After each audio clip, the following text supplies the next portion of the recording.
What's common between the mobile phone you use or the ATM machines you use or the defense missiles that are used? Well, the common factor among all this is use of semiconductor chips, and the countries which hold this manufacturing capacity will have an impact on world trade. Do we manufacture? No, we don't. What's our requirement? It's worth about 5 lakh crore an annum. So, what do we do? To be self-sufficient under the project Made in India, Government of India has announced a 76,000 crore PLI scheme last year, and the series has continued with Government of India on 29th Feb approving the three projects worth 1.26 lakh crore. That is the total investment, out of which the first project is a semiconductor fabrication unit in Gujarat for 91,000 crore by the Tatas. The second is a semiconductor ATMP in Assam for 27,000 crore, and the third is the semiconductor ATMP unit in Gujarat for another 7,600 crores.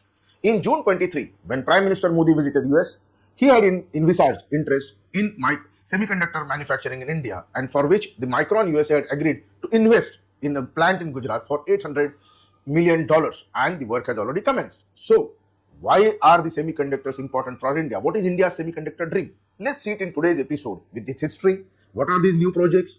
Why are they important? And what could be the roadblocks? Of course, any project has to have a roadblock. So, first, coming to the history of Indian semiconductor chip dream, in 1976, the idea was proposed 3 years before any other country could think of. In 1984, that's 40 years from before now, the semiconductor chip lab opened in a 51-acre campus at Mohali in Punjab. In 1989, a mysterious fire happened at the facility which brought down the progress of this facility. And thereafter, it was a very slow and tardy process. In fact, by 2022, SCL just did a business of $500 million against billions of dollars earned by the Taiwanese companies. Now, these chips have been used in the space program, Gangayaan mission, Chandrayaan mission, etc. However, the project required much more investment, and in 2023, the Government of India agreed to invest $2 billion to make it a chief manufacturing unit, and the work is on. Now, coming to the fresh projects, the first project is a semiconductor fabrication unit located at Dholera SEZ in Gujarat. This is the project which has been planned by Tata Electronics Private Limited and Power Chip Semiconductor Manufacturing Corporation, that is PSMC of Taiwan. The total envisaged investment is 91,000 crore. It will produce 28, 50, 55, 90 and 110 nano mm high performance compute chips. Its capacity is going to be 300 crore chips per annum. Its uses? Well, it is going to be used in your EVs, telecom, defense, consumer electronics, display and power electronics, and many such uses. The second project is in Assam, that is the assembly, testing, marking and packaging, that is ATMP unit, to be located at Morigaon in Assam. It's a project by Tata Semiconductor Assembly and Test TSAT Private Limited. It's going to cost 27,000 crore, but it's a major project for a state of Assam. It is going to produce indigenous packing technologies. It's going to be used in automotive EV, consumer electronics, telecom, and mobile phones. The third project, which has been approved, is another ATMP unit to be located at Sanand in Gujarat, where a lot of vehicle manufacturers are present.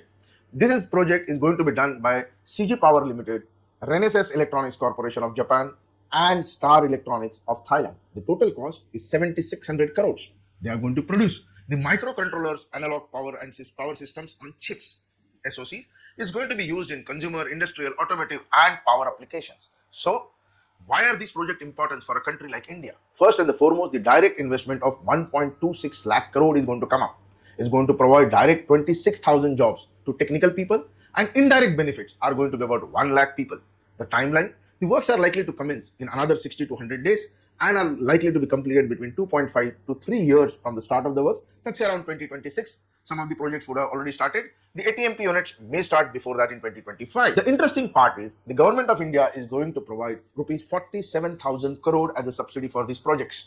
Out of its 76,000 crore PLI link scheme, it will help India achieve self-sufficiency in semiconductors. Also, it will help India become one of the top 5 manufacturers in the world by 2030.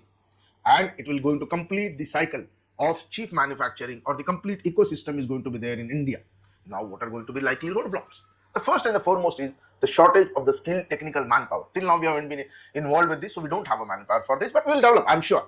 The second is the related infra development. It's going to take time, and as every project in India, the legal challenges come up and cause the subsequent delays. So we will have to see how the governments of Gujarat, Assam, and the central government overcome these challenges. there is also a fear of sustainable waste disposal among these projects across the world. We are also going to face this. Also, there are certain market uncertainties. The market keeps developing. Also, the consumer demand is going to vary. What we are projected now may not materialize, may slow down. So those are the common worries for any project for that matter. And the global competition. Already there are strong players in the world. Almost 10 countries produce semiconductors, but out of which 4 are major. That is South Korea, Taiwan, China, etc. And Japan, of course. So let's see, the other countries are also catching up. So these are going to be the competition and the problems. But then finally, to conclude, we have taken a major concrete step in semiconductor business. Also, it is expected Israeli company is also going to invest in this project soon. So let's hope that the India's semiconductor dreams come true and we become self-sufficient, and not only self-sufficient, but we provide these to the world and have a controlling chip in the market of semiconductors. So all the best to all these units, the Tatas and others, and let's hope we do well. So that was all for today's video. Till we come to the next video, goodbye from my side. If you have not subscribed to our channel, please do subscribe, like and share. Till next video, goodbye, Jai Hind, Jai Bharat.